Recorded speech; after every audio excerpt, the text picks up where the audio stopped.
Reservation को लेकर पूछा गया, रिजर्वेशन को लेकर बताएं कौन सी स्टेटमेंट आपकी करेक्ट है। देखिए सबसे पहले तो आपको देखना है कि पूछा क्या गया, करेक्ट या इनकरेक्ट, उसको सर्कल जरूर जरूर जरूर करिएगा। अब आते हैं रिजर्वेशन के ऊपर, क्योंकि द हिंदू के अंदर रिजर्वेशन के बारे में एक आर्टिकल दिया गया था and that's why this question is formed. क्या आर्टिकल था देखते हैं। There is a 50% ceiling prescribed by constitution bench in the Indira Sahni judgment. Indira Sahni judgment के अंदर एक कॉन्स्टिट्यूशन बेंच ने कहा कि रिजर्वेशन जो है वो 50% तक ही दिया जा सकता है और एक सीलिंग है उस पर लगा दी, लिमिट लगा दी। हो सकता है national commission for backward classes that is NCBC एक स्टैट्यूटरी बॉडी है, तो स्टैट्यूटरी बॉडी का स्टेटस इसे मिला हुआ है। Tamil backward classes schedule caste and schedule tribe act 1993 is protected under the 9th schedule of the constitution. जो आपका tribal Tamil backward classes schedule caste and schedule tribe act है, ये 9th शेड्यूल के अंदर रखा गया कॉन्स्टिट्यूशन के अंदर। 9th शेड्यूल क्या है ब्रीफली मैं आपको बताऊंगा। वैसे जो लोग क्रैक यूपीएससी एग्जाम में 200 डेज की सीरीज को कर रहे हैं, अदरवाइज जिन्होंने पॉलिटी के लेक्चर्स देखे दे नो कि 9th शेड्यूल के बारे में मैंने वहां पे आपको बताया था, उसके बारे में नॉलेज होती तो ये स्टेटमेंट को समझना और इसके बारे में आंसर करना आपके लिए ईजी हो जाता। सोचिए द हिंदू के अंदर न्यूज थी, फिर डिस्कस करते हैं।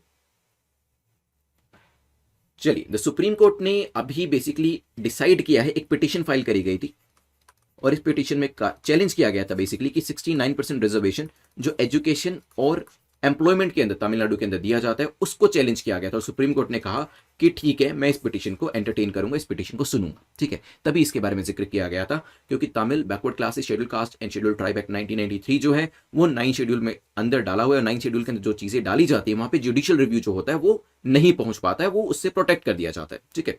तो ये थर्ड स्टेटमेंट आपकी जो है यहां पर करेक्ट हो जाती है। इसके बारे में ज्यादा जानना चाहते हैं तो प्लीज आप पॉलिटी इंडियन पॉलिटी के लेक्चर्स देख लीजिएगा मेरे।